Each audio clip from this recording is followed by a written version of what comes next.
Take me to that happy hour I never had. Show me the girl I never met, I want it so bad. Where is that golden palace? Where is that whore called destiny? I think she ran on without me.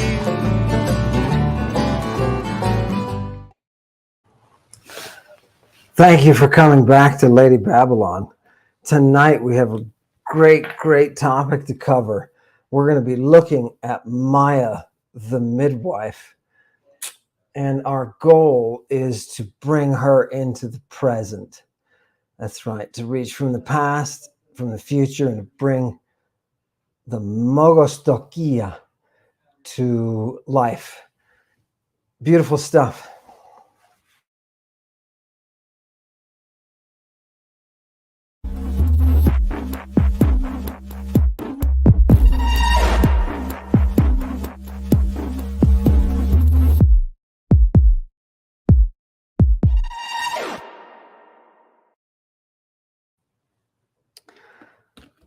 I've got a video for you tonight about our topic that's just laced with the most beautiful subliminal messaging.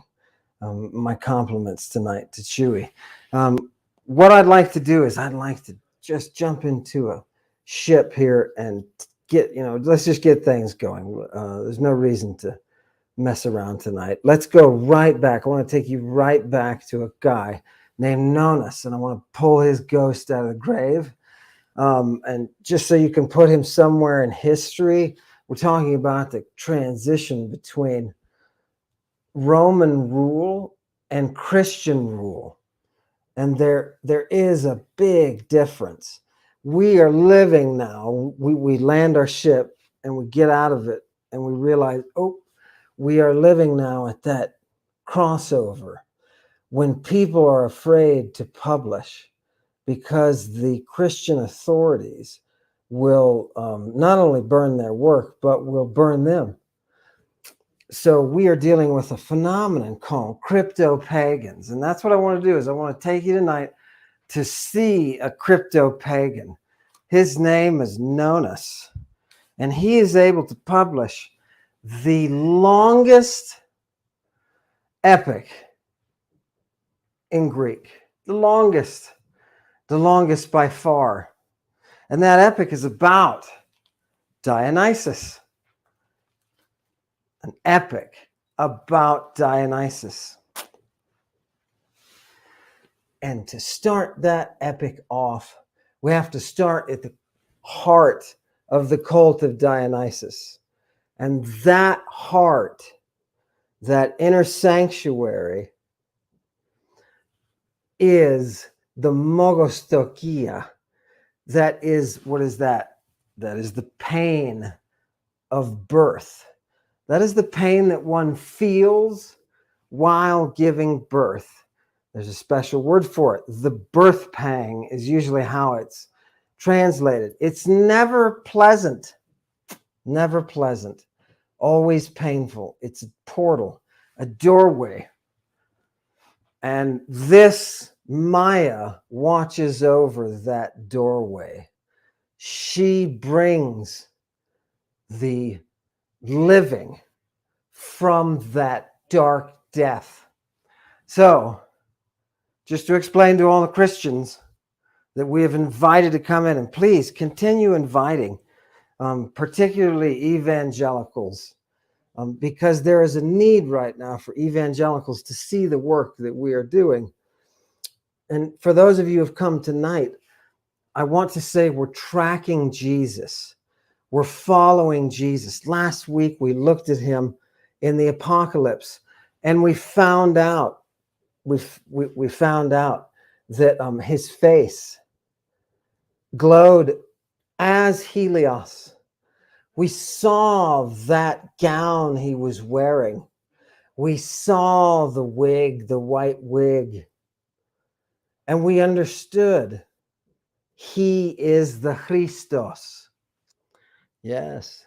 Now we're going to look at the reason. We're tracking that naked boy that was with Jesus when he was arrested.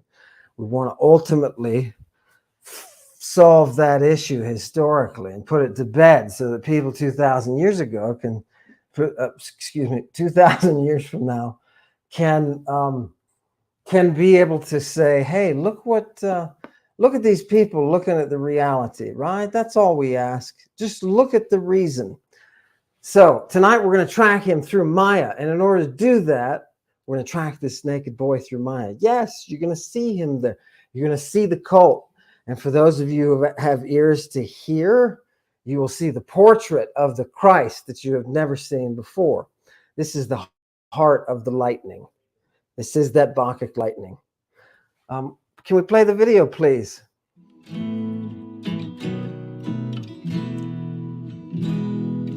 Way beyond the ways and means and cares of this world, all we know is that we may find peace.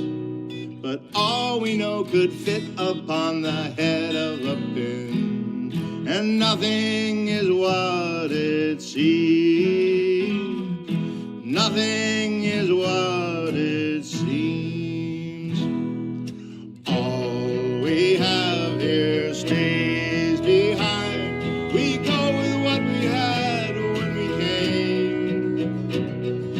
We will leave no track, no trace, no name upon the walk of fame.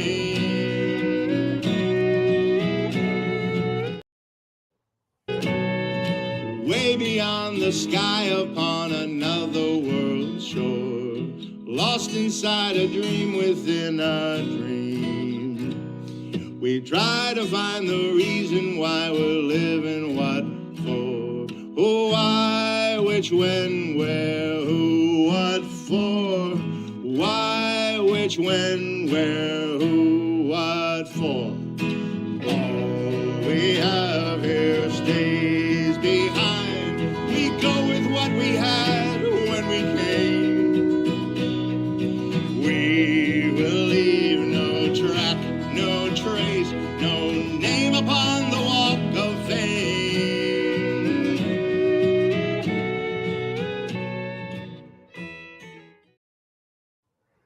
Please go with me now to Nonus, and let's start with the Greek text. And I just want to give you just a glimpse. If we can just get just a glimpse.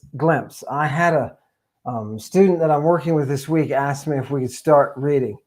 And I said, yes. And he said, can we do Nonus?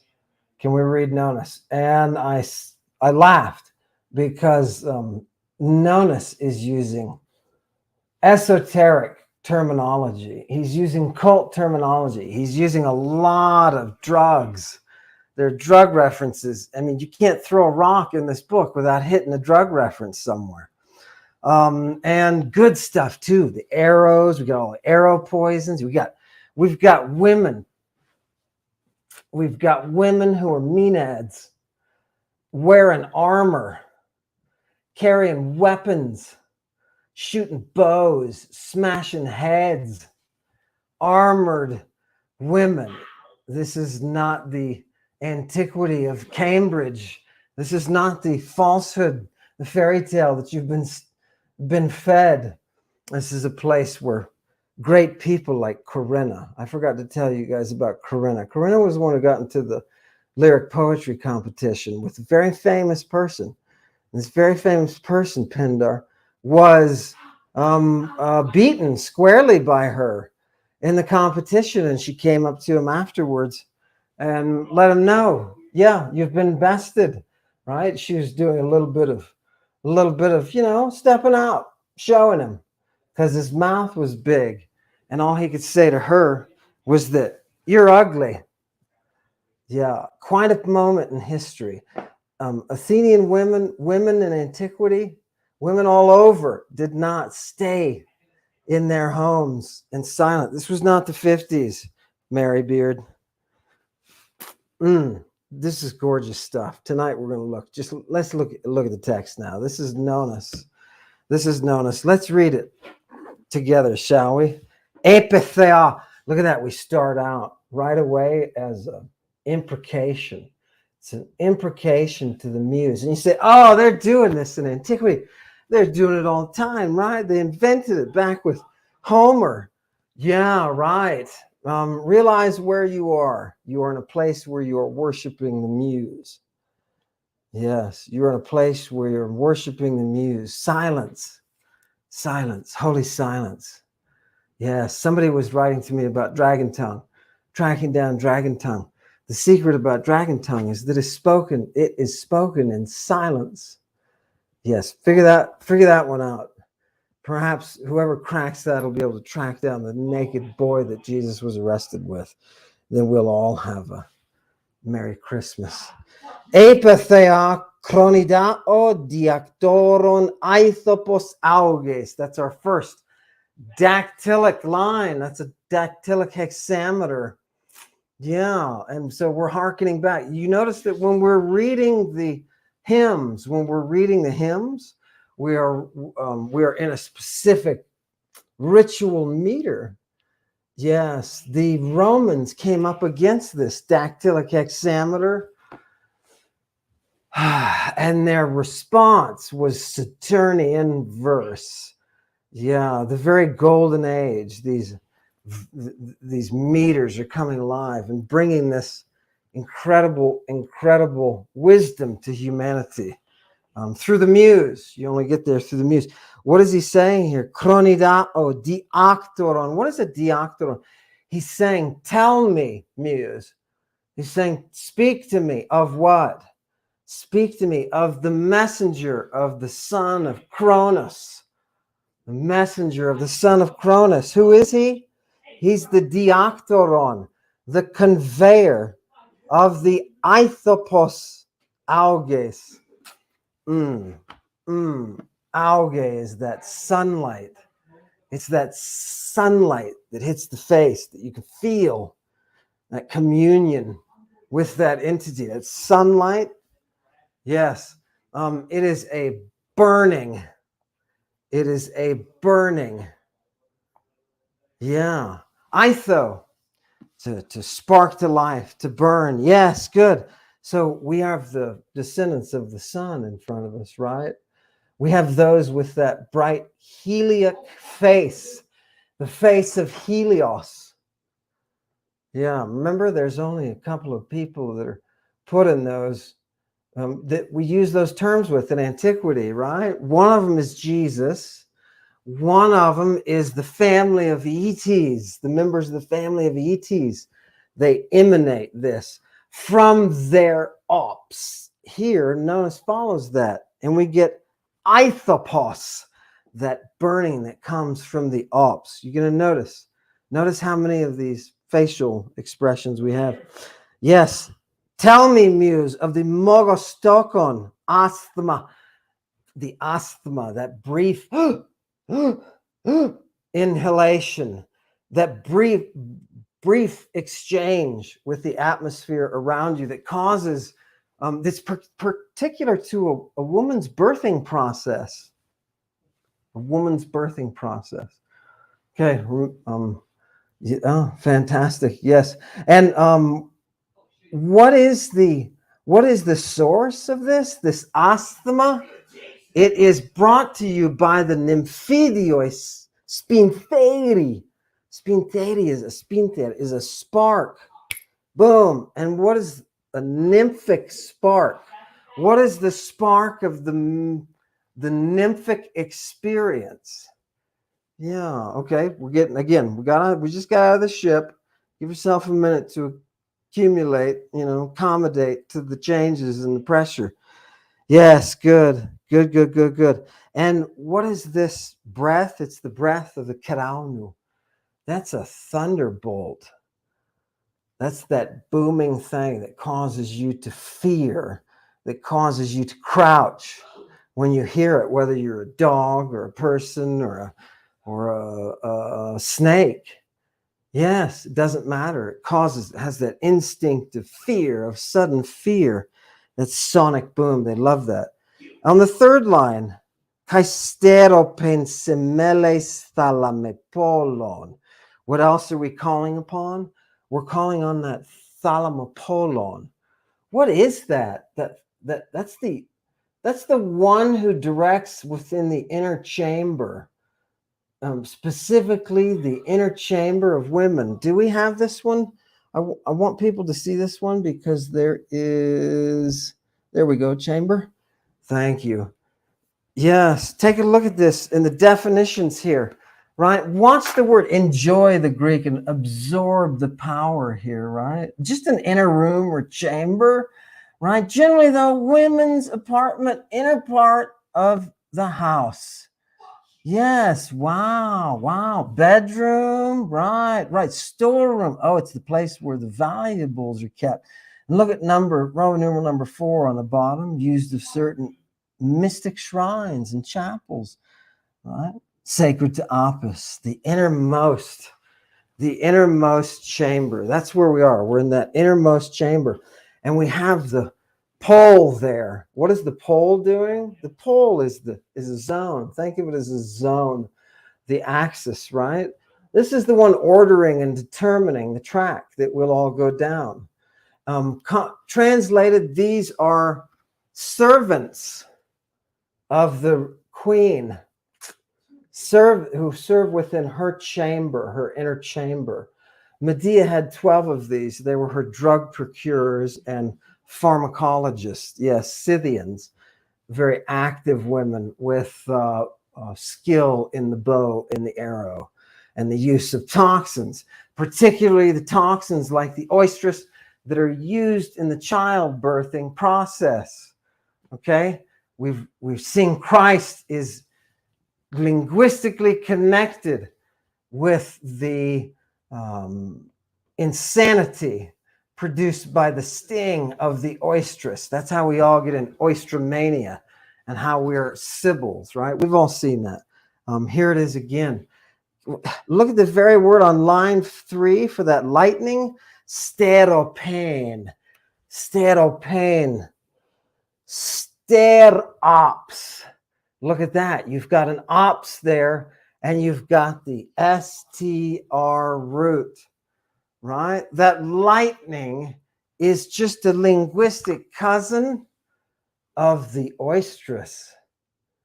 Yeah, the lightning. Bathed in oestrus comes the child into the world. This is gorgeous. Now, remember, we're surrounded by midwives. Let's see a couple of them. Yeah.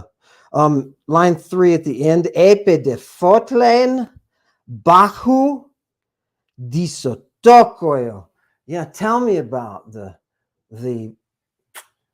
nurturing, the naturification, the becoming the nature, the incarnation. The incarnation. Tell me about this. Did you know they had incarnation before? Oh, yeah, no. When Jesus is casting out demons, right? He's doing it based upon a long tradition. You guys know that. I don't need to tell you that. Let's make sure we're making good time here. I don't want to waste the folks' time. Tell me about that twice-born Bacchus. That twice-born Bacchus. Wait, you got to be born again?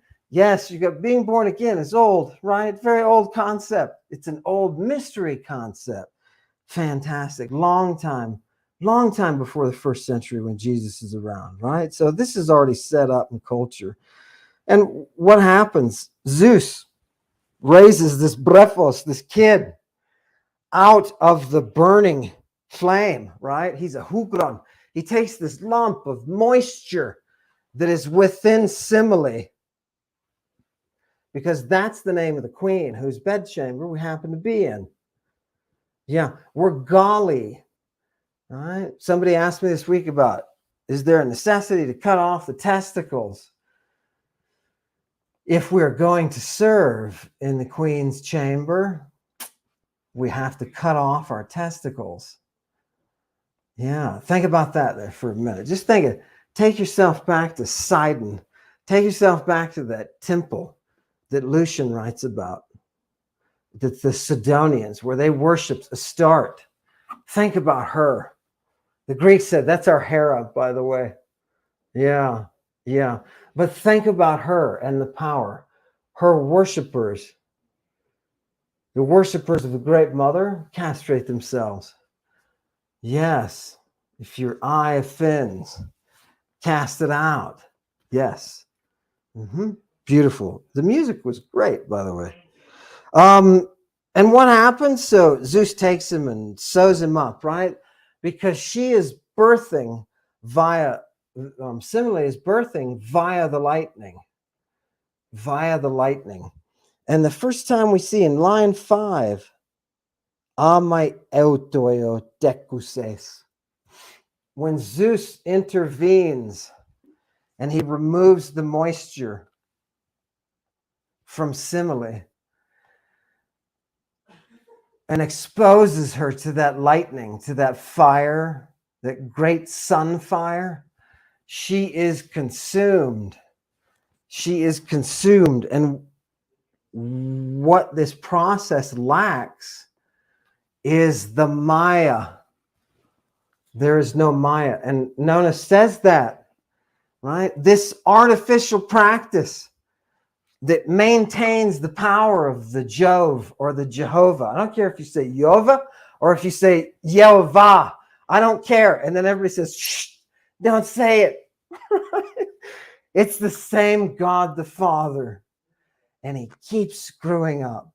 He keeps screwing up. He's the oldest liar. Yes. Check the Bible, people.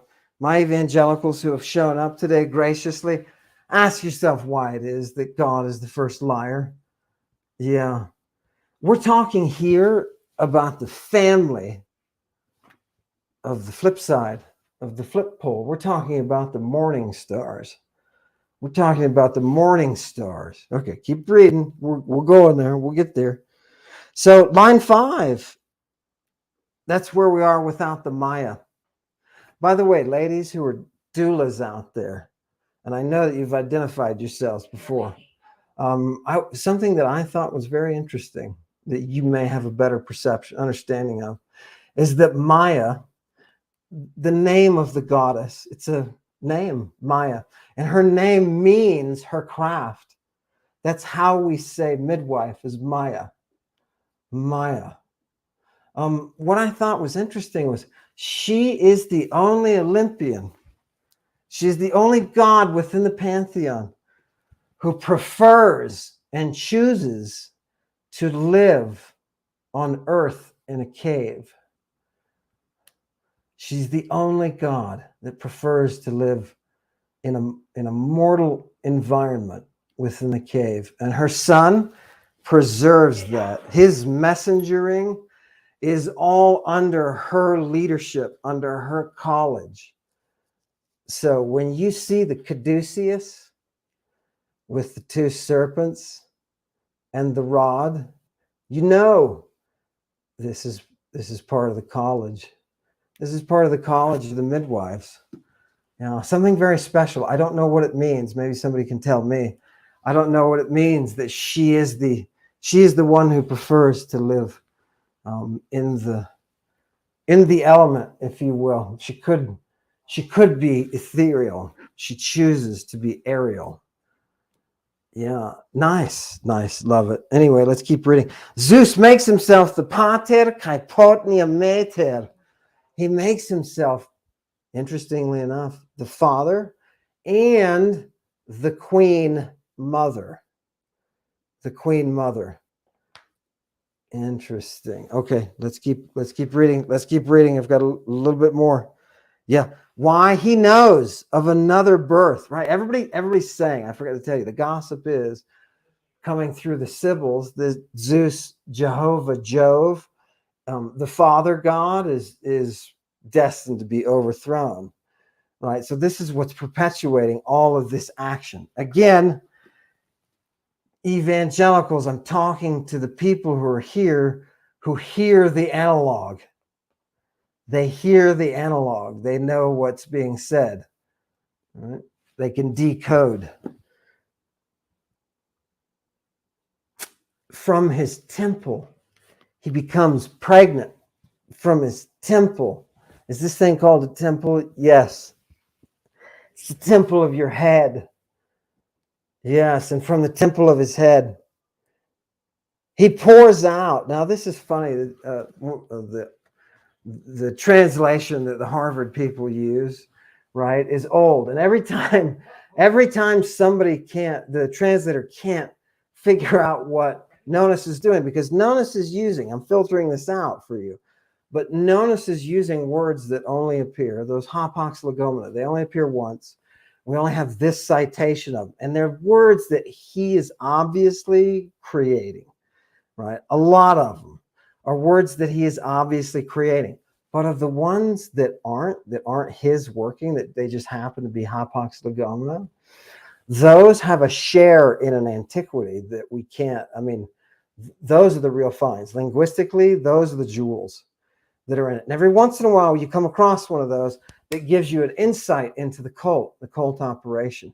And then you can see that mystery just a little bit more clearly.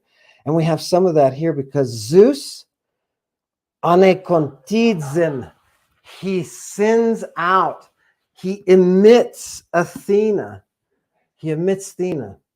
And it's not just to send as you and I would think of to send. It means to send as in to push water or a fluid, to push water, to squirt. Yeah, so in the mind of the ancient Greek, Zeus is conveying and why do we know that this is a sexual reference? Because she is considered the asporon. She is considered the seedless. Yeah, she is considered the seedless. She springs solely from that mind. Yeah. And she is the astraptusan, the one who brings the lightning. The astrape is, you'll notice, is just strape, right? The asterion is just the STR root in use. So here, once again, connected with the very power of God. You all know that lightning is connected with God, whether you're reading the Old Testament or whether you're reading some pagan works, right? You know that God the Father is a God of lightning. You didn't know what the lightning was before now. The lightning is that which bathes the mogostokia, bathes that process of the ultimate pain of birth, of bringing that entity into life, right? Bringing life from death. So Maya, the midwife, becomes the one linchpin of the entire mystery. It's the linchpin that the Christians removed, right? We know it's unfortunate. We know what happened was unfortunate, that Jesus got caught in a public park with a naked boy and arrested and condemned and yelled at by a mob and forced to go to death in the place of a dude who they knew had killed someone. Yeah. So we are trying to find, it's unfortunate. That's how the circumstances ended up. And he ends up dying on the cross before his time, right? But he is that one to whom is brought the drugs and the financing, that he can carry the title of the Ieson. Yes, that he can be the Christos. Why? Because the Asterion has brought us to him, because we followed the star. So I want you to see the context, and I want you to remember, we need to see a dance, because we are at a place where we have to constantly remind ourselves, and this is good for the evangelicals as well. And please invite your evangelical friends, please. We are at a place where we have to stop and say, wait a minute, let's just get a historical perspective here, right? Who's the oldest goddess, right? Who's the oldest divinity? Is it Jehovah? Who is it?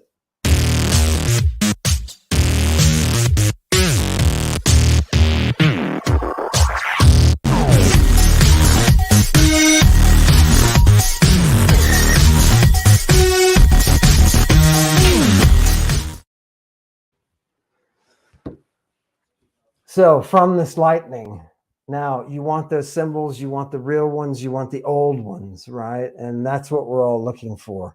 And that's why we're pounding down the Aryan connection and the archers who are on the Scythian steeps. Yeah. What are we doing there? We're living in a world with arrows, and we're living in a world with poisons, and we're transferring culture through these migrations that we're having. And some of it is ending up in this old poetry. And somehow we're getting these lines.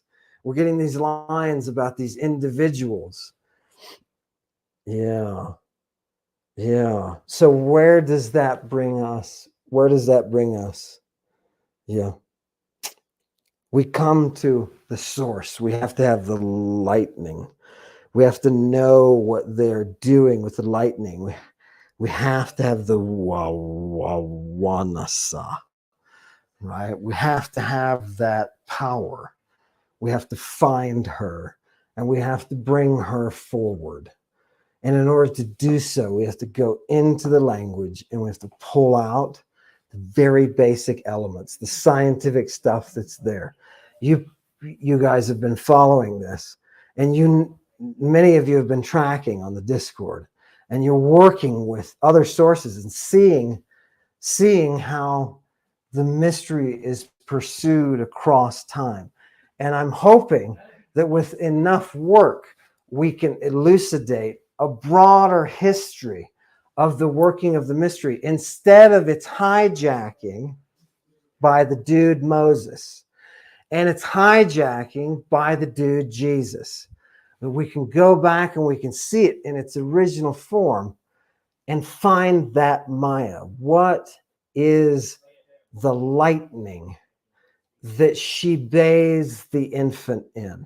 What is that Bacchic power? Why are we here for the goddess? It's because of that power.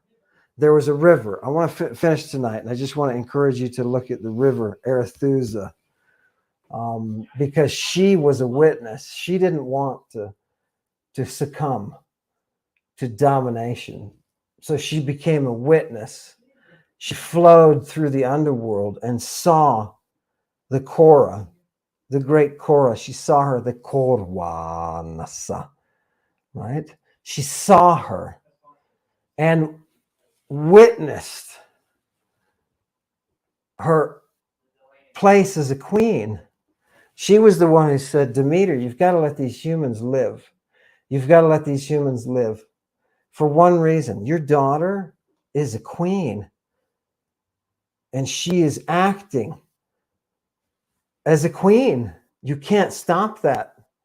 And somehow that women's cult took that gem, that beauty of life, of real life, and wove it into the history, wove it in, and made the world that you now look at and say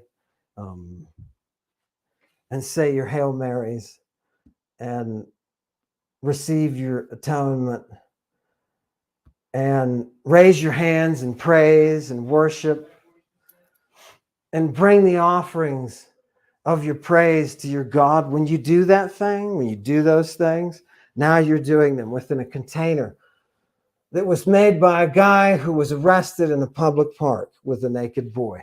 We need to bring this to for the people who are sitting there who are actively pursuing this satanic contract, right? The satanic pact. You have a responsibility to bring this reality to the world. You have a responsibility to free the people who are in the middle of it. You cannot discriminate against people, whatever cult that they're in, or whether they're on Fox News, right? From the tops of the mountains to the very bottom, you have to help these people to see the reality. It's our obligation. If we're going to honor the muse, it's our obligation to help them. And I just want to say, for those evangelicals who are out there, he was arrested in a public park, like 4 a.m. with a naked kid. The institutions are built upon a dude who was, who was disliked for what he had done in the presence of that child one late night. Okay, we have an obligation. We must stand up. Thank you for coming tonight. I'm delighted with tomorrow's class, with Saturday's class. You guys are, wow, you're giving everybody a run for their money. Already, you guys are busting it. And this is crack. You guys are going to be some crack, and I'll take you as far as you can go. I'll show you that you have something inside of you that's bigger than you thought, that you can bring to the table. Yeah, it's going to be hard, and there's going to be a lot of sweat, and there's going to be a lot of agony. But you people are marvelous, and I know that we're going to break through. Yeah, nice. I love it. You guys have a good evening. Hail Satan. Show me the girl I never met. I want it so bad. Where is that golden palace? Where is that horse called destiny? I think she ran off without me.